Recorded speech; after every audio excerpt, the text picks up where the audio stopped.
Let's dive into that because I am very curious. I've watched a couple of YouTube videos and a couple of pieces of information about yourself when you're talking about the banking. You're talking about some of the common laws or Commonwealth laws. You mention a bunch of things about how our country is operating. Well, is it under like a false government in a sense? Is the interpretation that I got. So maybe you can explain that in a better detail for myself and for the people listening and watching, because I think that is probably the most curious thing about you and what you discovered. And I know you've been pushing this for quite some time. So can you maybe explain that in further detail so everyone has a clearer understanding of where you come from that perspective? Yeah, look, I guess the short question is, I don't know what it is. All I know, it pretends to be what it should be. I don't know what is. What do you mean by that? What you say, what's the Australian government? I don't know what it is. I can't, out of all my Senate manuals, nothing refers to an Australian government, and nothing ever refers to an Australian constitution. We do not have an Australian constitution in Australia. What we do have is a Commonwealth of Australia Constitution Act, a UK Act. And there seems to be this administration that runs under what they call an Australia Act. And Federation granted us the rights and freedoms right through this great one self-governing colony. However, the states are running on an Australia Act that the people, well, they are aware of it to some degree, but never went to a referendum to say, hey, we're going to run Australia under Australia Act, when in fact we are supposed to run under the Westminster system, which is through the Commonwealth Act.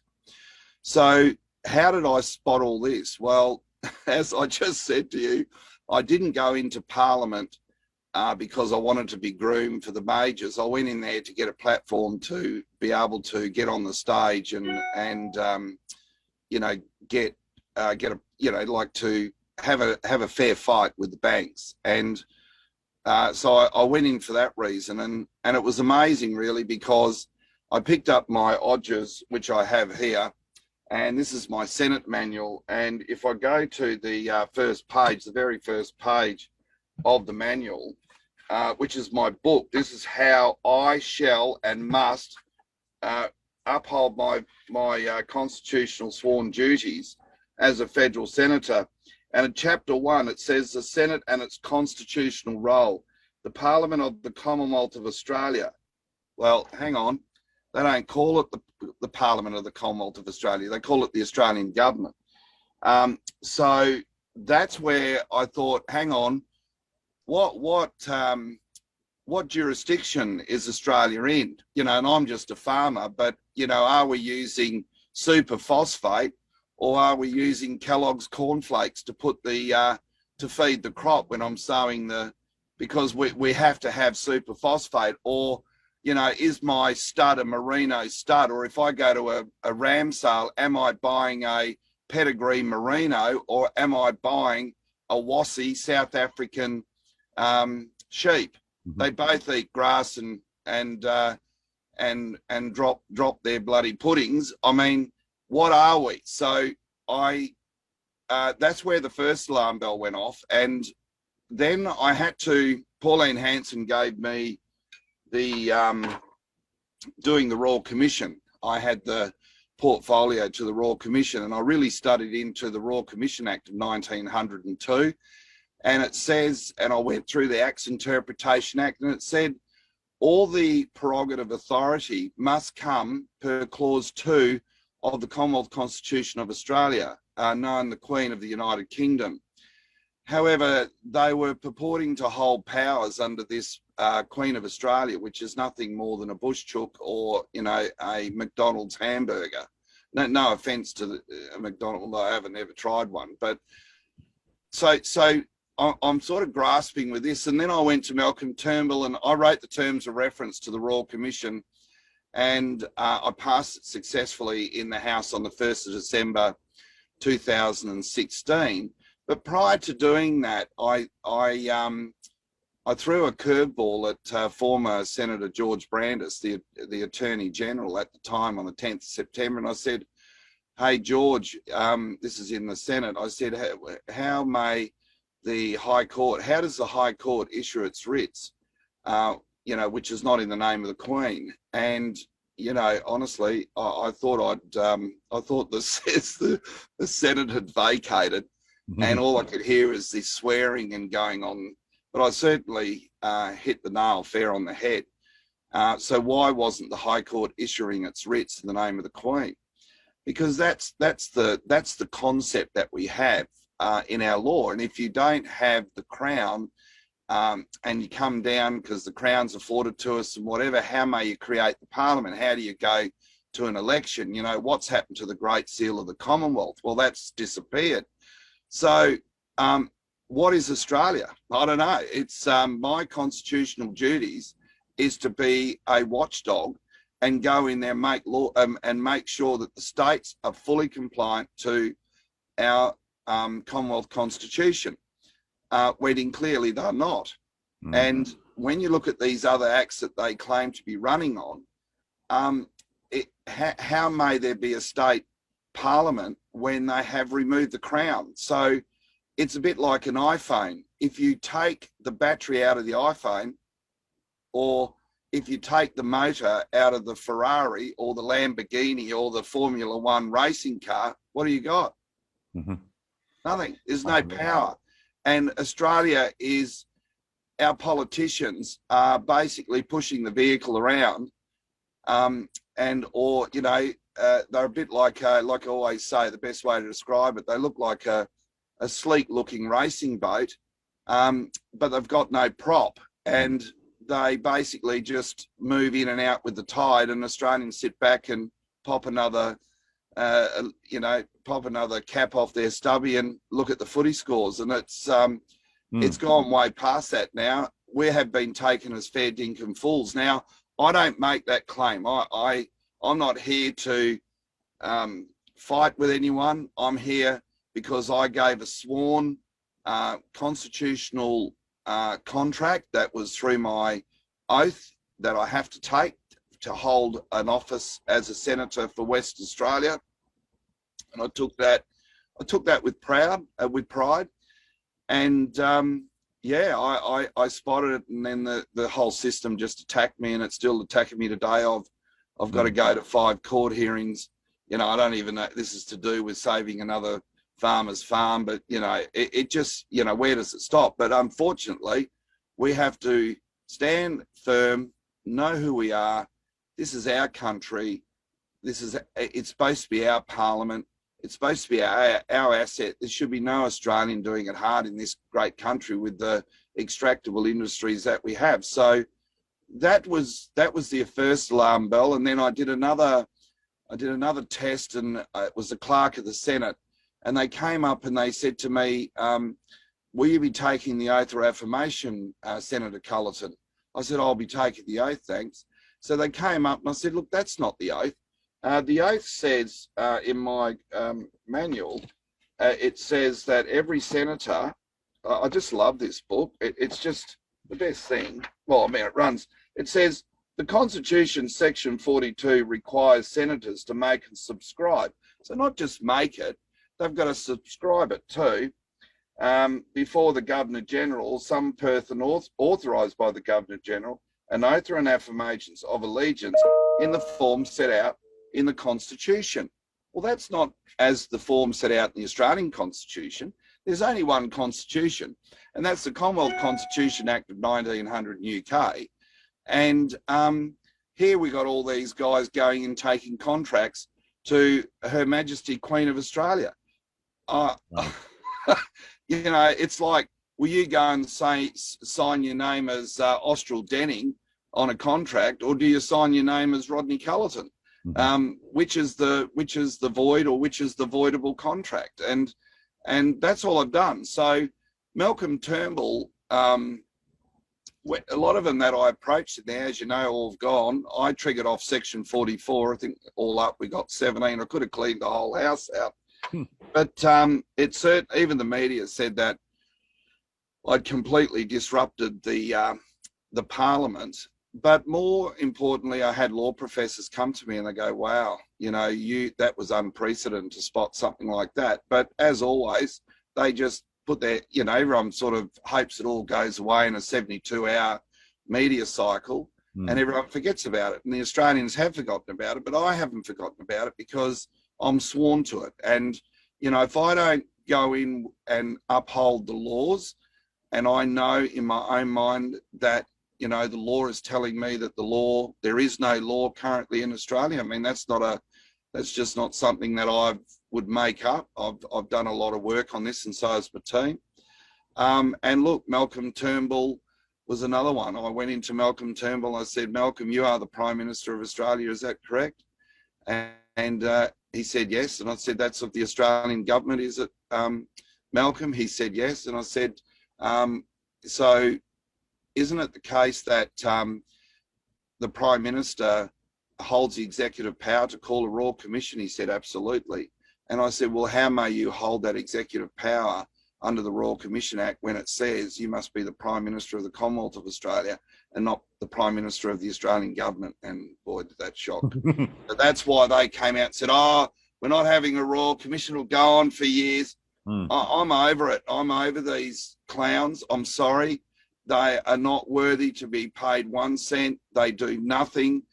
Someone came up, I don't knock anyone, but just get them out. These majors are in there. I mean, look, they go to the polls now. They get $3 a vote. They pick up 26 million just on the votes until the scraps come down to the freedom parties. And what do? Absolutely nothing. Run the whole country, kill businesses, kill farmers, bring in corporations. I mean, I'm over it. I just want our country back. So that's why I stand up. That's why I invested. And the only reason why I created a political party, which for your viewers is a unincorporated political party, so it doesn't have a Australian company number. I had to fight like hell with the AEC on that one, but we got it through, was so that people didn't use the excuse, who else do we vote for? So we've got a nice little team going in, and if we can get the balance of power, we can get our country back. And we're going into the Australian government for the purpose of coming out and putting it back under Commonwealth of Australian jurisdiction. Wow. Well, look, Senator, this is the reason why I wanted to talk to you. I can tell you from, I'm a business person and have been for 20 years. So this last couple of years for me, in terms of personally and financially, have been the toughest of my life. I have 3 children, and I am so pissed off with our lack of leadership and direction in this country. And it's been magnified and highlighted in the last couple of years, especially. I've never really had any trust or faith in politicians, no disrespect, but I do agree with you in the sentiment that it seems to be you're voting for two sides of the same coin. They promise and don't deliver. They lie, they cheat, they steal. They seem to be doing very, very well financially. And the common punter in Australia that is trying to just get ahead in life and look after his or her family or themselves seems to be really struggling to make ends meet. As a business owner, it's like I got every fucking hand in my pocket taking $1 out for all of my hard work that I'm putting in. So I guess what I'm trying to say is that I appreciate people like yourself and the Hansons of the world, Pauline and Malcolm and all the freedom parties and things like that, and Ricardo, and I love what you guys are saying, but there doesn't seem to be a lot of action. And this is one of the reasons why I wanted to talk to you, because I feel like there is more of a actionable approach to what you are doing in terms of your cause. But I'm alarmed that a lot of this has been swept under the rug, and the common Australian just has no idea about our financial system, about our governmental system, and how fraudulent it is. Oh, it's disgraceful. And I guess people say to me, why don't you give up? Well, because I'm winning. Why would you give up when you're 10 goals up at 3/4 time?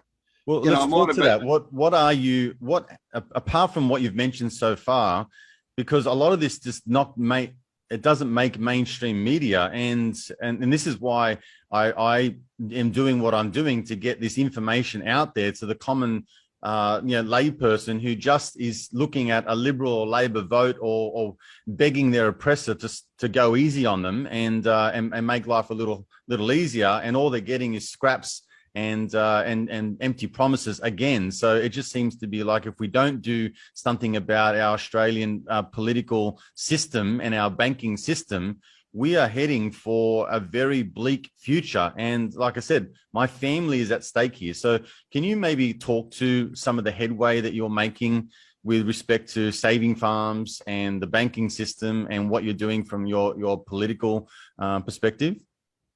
Yeah, so pretty well what's happened is the politicians are taking, there's no, you can't hide the fact that they're taking donations from the big end of town.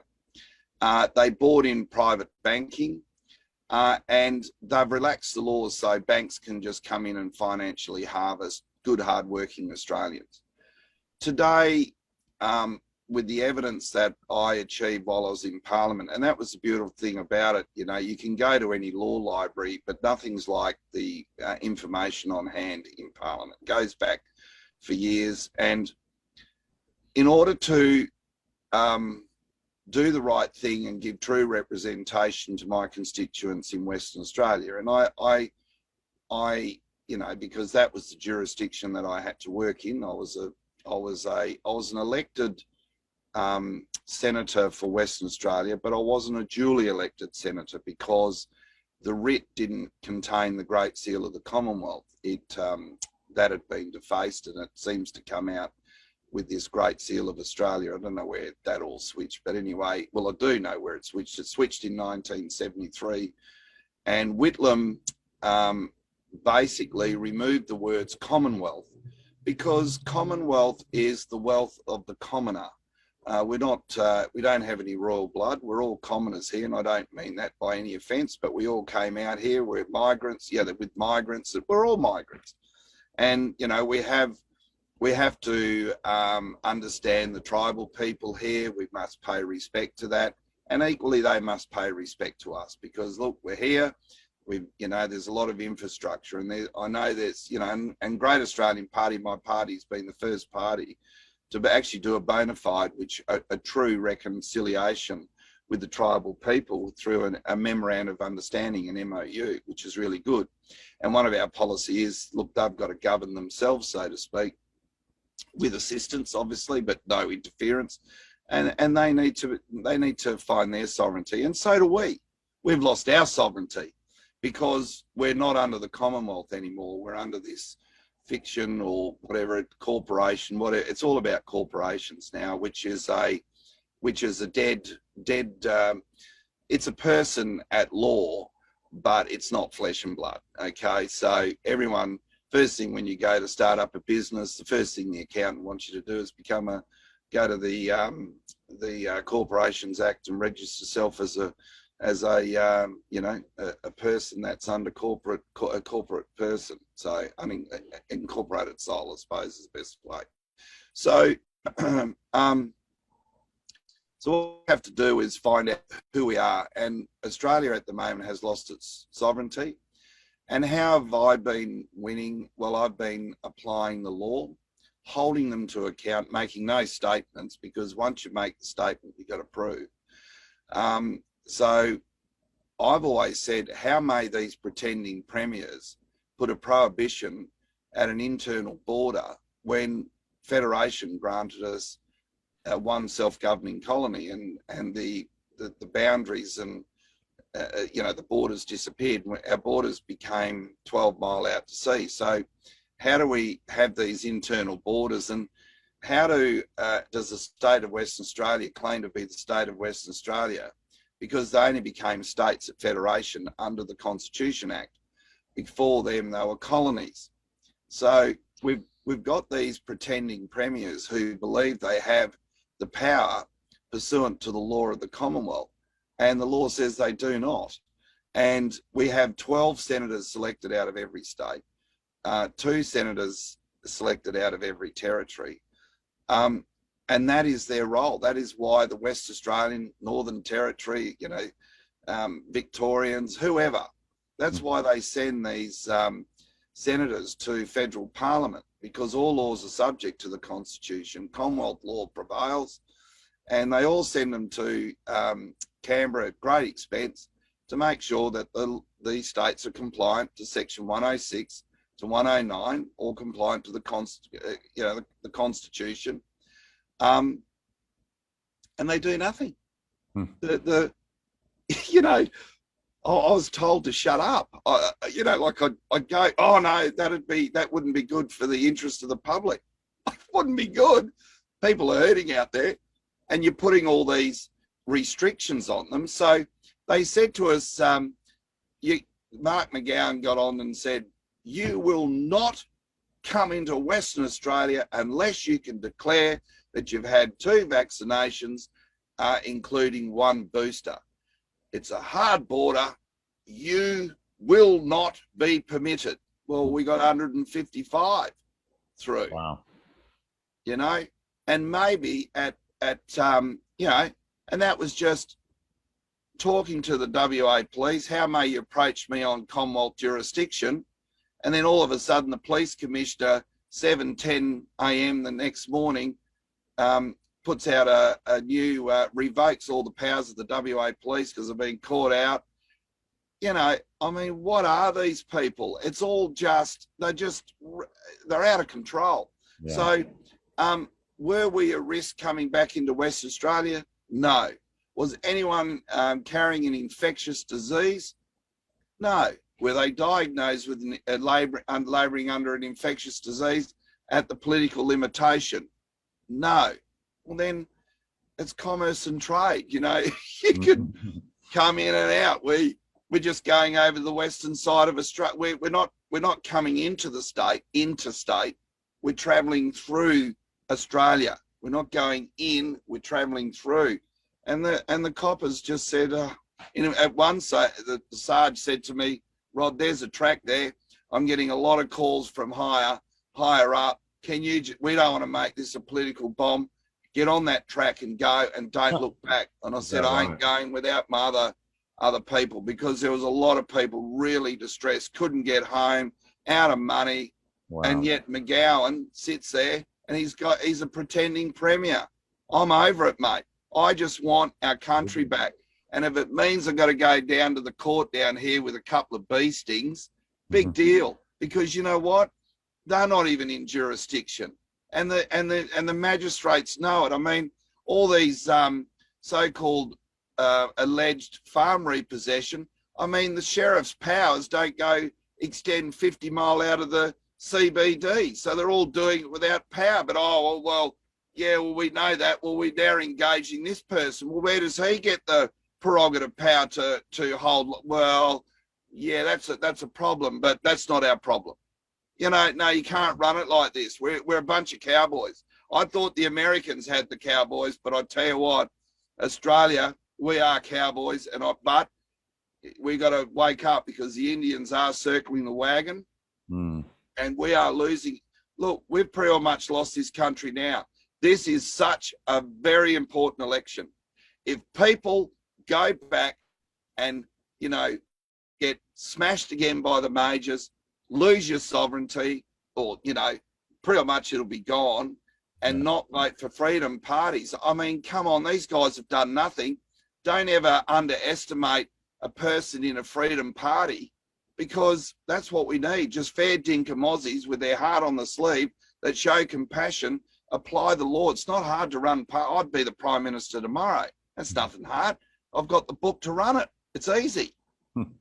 So I've got the team.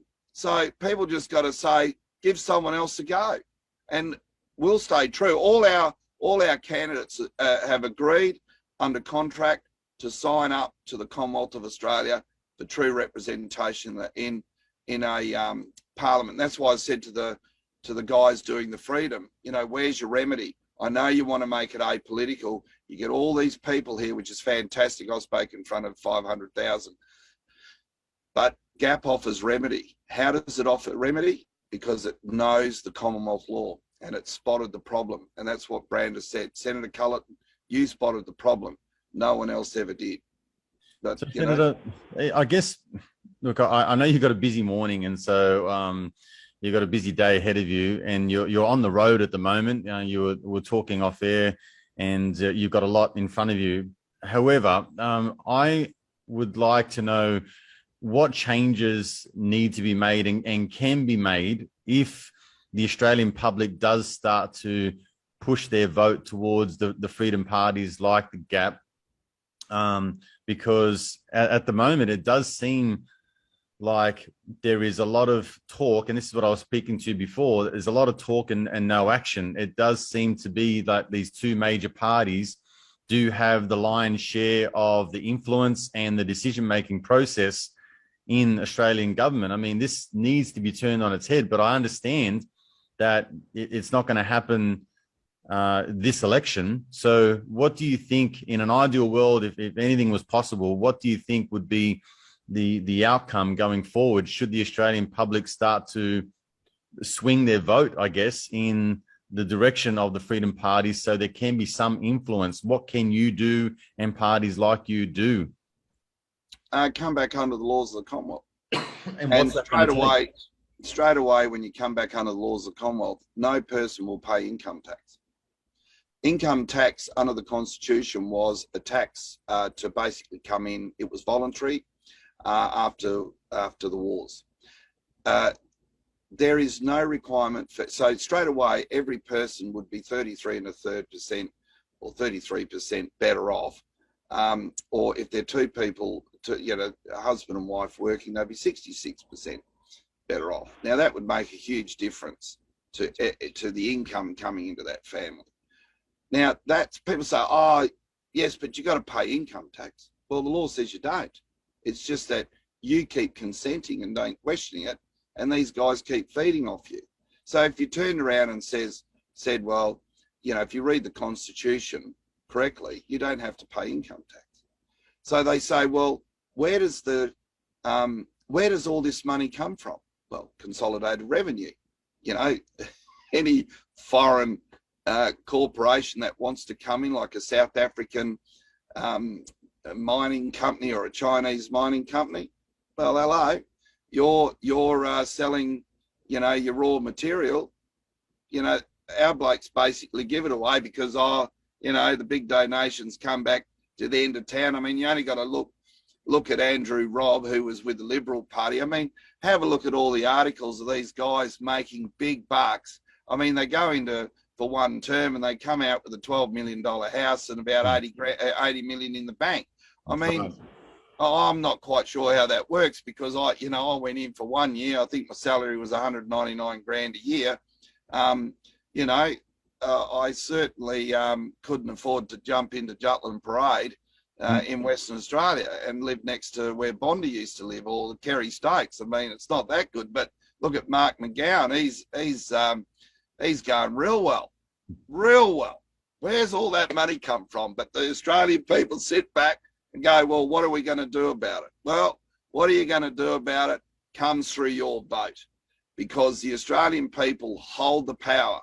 And if they get a parliament, get a party that is not sold to the Australian law, which GAP hasn't, like all these other, some have. I mean, we actually, IMOP has not. Australian Federation Party has not. We formed a CADCO, a Commonwealth of Australia Democratic Co-op. They are three parties that have said that they will join with GAP and bring back our Commonwealth law and our Commonwealth of Australia. So there's three, and that's all we got to do is reconstitute ourselves. That's all we got to do, because the law is there. You can't remove the law. You can't, if that's what was said at Federation, that's the law. So no one's above the law, whether you're incorporated or corporated. We have a great understanding. We know what's got to be done, and we just got to fulfill what the people have elected us to do and be a true public trustee. They put their power of attorney in us when they go to the ballot box to represent them. And to represent them, we must truly represent them under the correct contract, take the correct contract of office, and that is swear to Clause 2 of the Constitution Act 1900 and no other Australian constitution under a bush chook. And that's simply it. It's not hard. It's just not hard. And you know, I was like every other person. I was, you know, the biggest audience I think I said I've ever performed in front of is a mob of sheep in the sheep yards. And I found myself in Parliament. But you know what? We really knocked the banks around. It was a shame that the Royal Commission was defanged and done under Queen of Australia. That's why no banker was ever prosecuted. But like I always say, you know, we can win this fight if we don't have to convince the people. People just got to have the trust. I mean, if people don't trust me, I mean, I've certainly had my knuckles gunned and my kneecaps hit, but you know, and certainly gone in there and fought the front line. You know, kept farmers on their farm, got a lot of people home. You know, I travelled through this political bus right through Australia when the pandemic was on. I was fine, you know, it's just knowing your law and certainly catching the registrars out at the court. And, you know, it's so sad because this affects people's lives. And like I said, the day we come back under the Commonwealth, I think every Australian will be as happy as a mosquito on a nudist beach. I just think it's just going to be a great day for us. I couldn't agree more. Look, I really feel that this is a sentiment and a topic of conversation that I've had for the last 2 years. I've been imploring that people take their own sovereignty back and their own power back and not acquiesce too much of it to a savior of some description, which I think is something that Australians have been too casual about. And you've articulated that very well in this conversation, where people have just ignored things that are blatantly obvious and downright criminal and disgusting. And this last couple of years has really exposed our government and our financial and political system for what it is, which is a very much sick and broken system. So I want to thank you for everything that you do. Thank you for your time today. I really appreciate that.